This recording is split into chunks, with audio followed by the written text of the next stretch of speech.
അതിജീവിതയ്ക്കെതിരെ പരാതി നൽകി രാഹുൽ ഈശ്വർ. വ്യാജ പരാതിയെന്ന് ചൂണ്ടിക്കാട്ടി സൈബർ പോലീസിനാണ് പരാതി നൽകിയത്. 16 ദിവസത്തോളം ഒരു കാരണവുമില്ലാതെയാണ് തന്നെ ജയിലിൽ കിടത്തിയത്. പരാതിക്കാരിയുടെ ഭർത്താവ് തന്നോട് ഖേദം പ്രകടിപ്പിച്ചെന്നും രാഹുൽ ഈശ്വർ പറഞ്ഞു.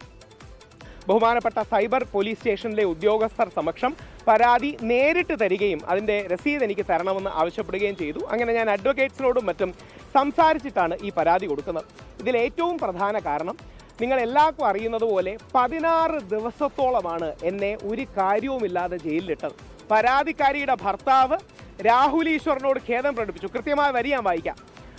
രാഹുൽ ഈശ്വർ തെറ്റൊന്നും ചെയ്തിട്ടില്ല, രാഹുൽ ഈശ്വറിനോട് ഖേദം പ്രകടിപ്പിക്കുന്നു എന്നാണ് ആ ചെറുപ്പക്കാരൻ പറഞ്ഞത്.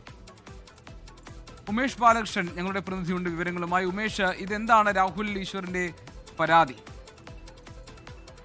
ഇപ്പോൾ ഉയരുന്ന പരാതി വ്യാജ പരാതിയാണെന്നും താൻ അതിജീവിതയെ ജാമ്യ വ്യവസ്ഥകൾ ലംഘിച്ചിട്ടില്ലെന്നും തനിക്കെതിരെയുള്ളത് വ്യാജ പരാതിയാണെന്നും വ്യാജ ആരോപണമെന്ന് കാണിച്ചാണ് ഇപ്പോൾ സൈബർ പോലീസ് എസ്എച്ച്ഒക്ക് രാഹുൽ ഈശ്വർ നേരിട്ടെത്തി പരാതി നൽകിയത്. നേരിട്ട് പരാതി നൽകിയതിനൊപ്പം തുണ ആപ്പ് വഴിയും ഈ പരാതി രജിസ്റ്റർ ചെയ്തിട്ടുണ്ട്. എന്തായാലും കേസ് എടുക്കുമോ ഇല്ലയോ എന്നുള്ള കാര്യത്തിൽ തീരുമാനമായിട്ടില്ല എന്നും രാഹുൽ ഈശ്വർ തന്നെ പറയുന്നുണ്ട്. രാഹുൽ ഈശ്വർ നേരിട്ട് കഴിഞ്ഞ ദിവസമാണ് ഈ അതിജീവിത അന്വേഷണ ഉദ്യോഗസ്ഥയ്ക്ക് തന്നെ വീണ്ടും സൈബർ ഇടത്തിലൂടെ രാഹുൽ ഈശ്വർ അധിക്ഷേപിക്കുന്നുവെന്നും ജാമ്യവ്യവസ്ഥയുടെ ലംഘനം ഉണ്ടായിട്ടുണ്ടെന്നും കാണിച്ച് പരാതി നൽകിയത്.